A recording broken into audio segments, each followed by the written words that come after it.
Muito bem, pessoal, vamos seguir os nossos trabalhos de hoje falando sobre um tema que, velho, é polêmico, é um tema que gera ódio, que gera discussão, que gera raiva, é um tema que gera raiva.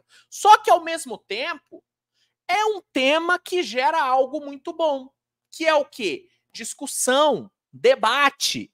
E eu sempre falo, a minha função aqui no canal é promover o debate, é promover a discussão. Eu gosto disso. Eu gosto disso. O Anthony Curti, que é um comentarista que eu adoro, ele é especialista em NFL, ele fala: eu não sou comentarista, eu não sou analista, eu sou um agitador cultural. E eu gosto dessa denominação. Eu também quero ser um agitador cultural. E por isso que eu vou falar sobre esse tema, que é o quê? Jogadores superestimados. Poucos temas geram tanta discussão como jogadores superestimados. E isso em qualquer esporte, tá? Qualquer esporte. Jogadores de futebol superestimados. Gera discussão. Jogadores de tênis superestimados. Gera discussão. Gera discussão, não tem como. Gera debate. E aí eu irei entrar neste vespeiro. Eu listei aqui 5 jogadores que na minha opinião, são superestimados. Jogadores da NBA atual, tá? Não tô falando da história da NBA, não.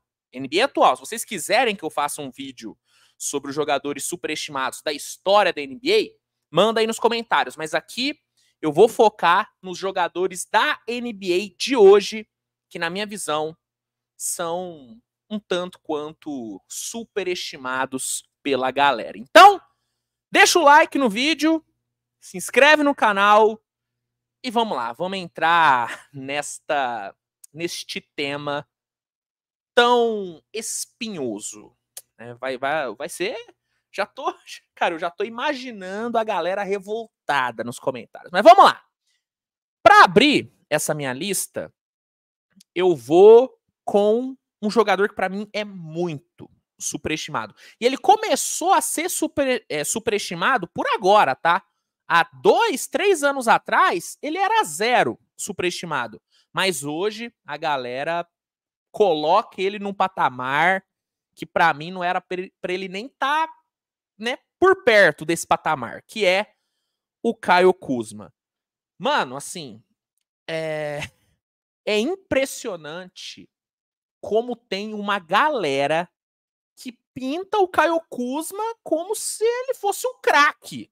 Assim, vira e mexe, quando eu falo dele aqui no canal, aparece alguém falando: nossa, o Kuzma é craque, olha os números dele, pô, mais de 20 pontos de média, pô, craque da bola, gênio, e assim, ele é um bom jogador?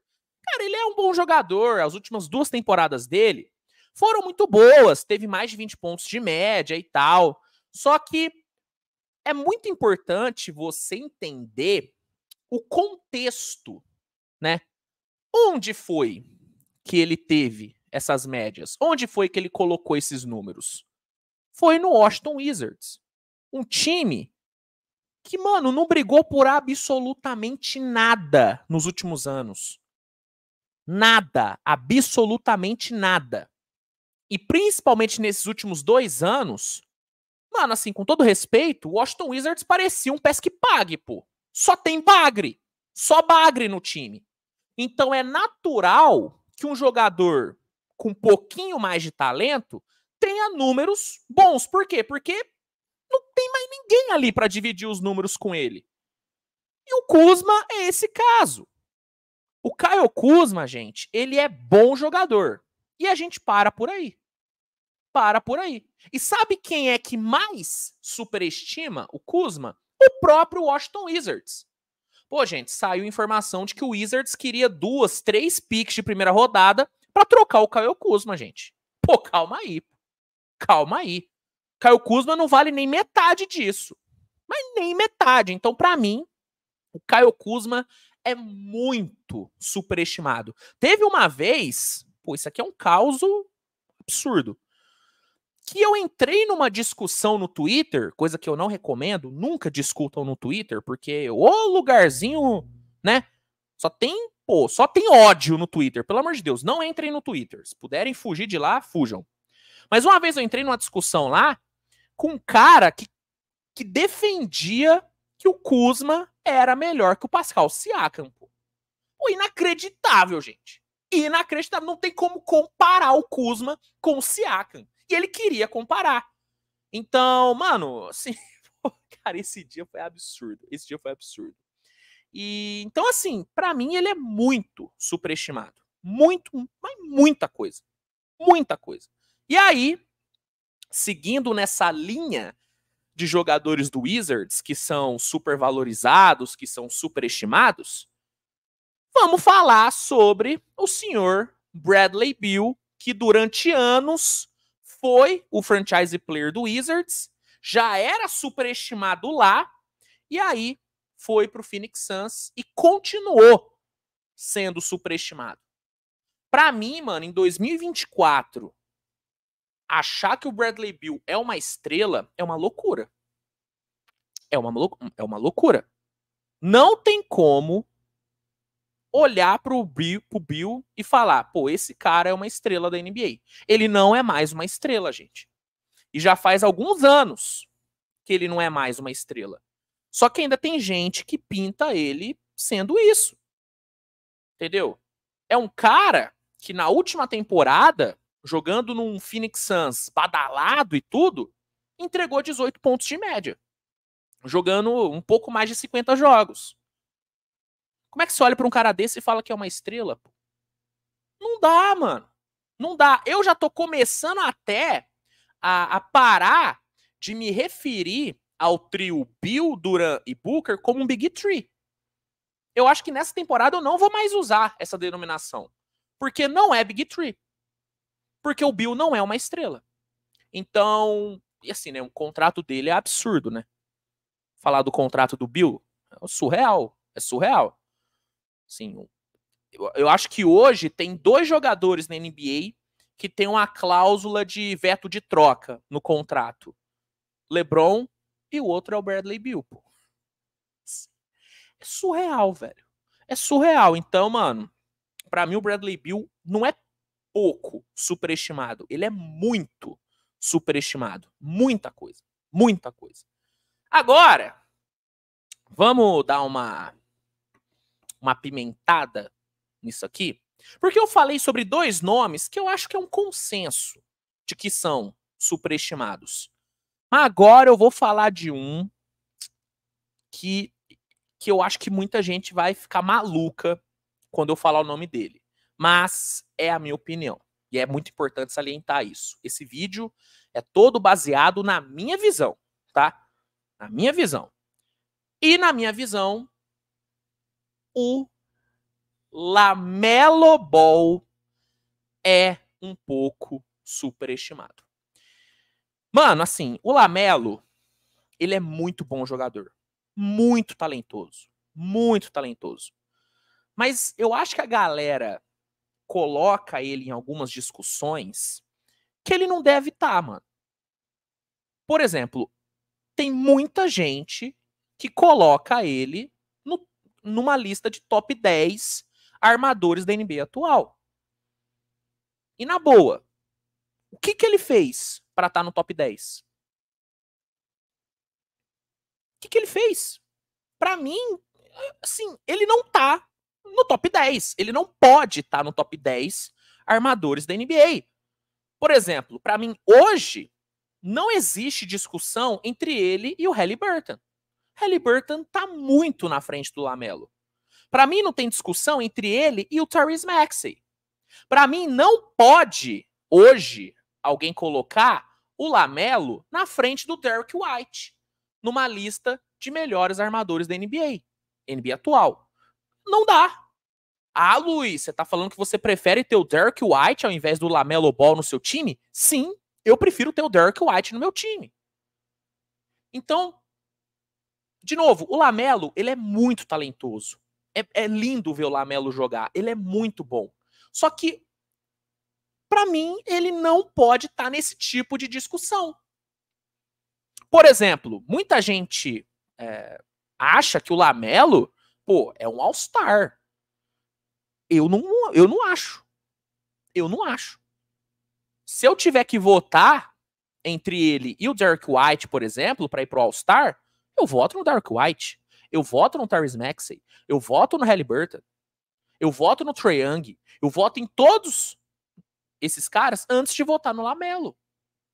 Porque o Lamelo não fez nada para justificar essa babação que a galera tem em cima dele. Sabe? Então, para mim, o Lamelo, ele é superestimado. Eu acho. Eu acho. E aí, se você, por acaso, discordar de mim, tudo bem, entendo. Mas me responde aí. Quais são os números do Lamelo em pós-temporada? Quantas vitórias ele tem em pós-temporada? Até onde que ele levou o Hornets até hoje? Vocês podem se esquecer disso, mas ele e o Anthony Edwards são da mesma classe de draft. Na época, muita gente achava o Lamelo melhor que o Anthony Edwards. Tem comparação hoje? Não tem, né? Não tem. Então, fica aí o questionamento. O que o Lamelo fez para estar nesse patamar que muita gente coloca ele? É isso. É isso. Seguindo, agora eu dei uma esquentada, hein? Agora já dei uma aquecida já aqueci os motores.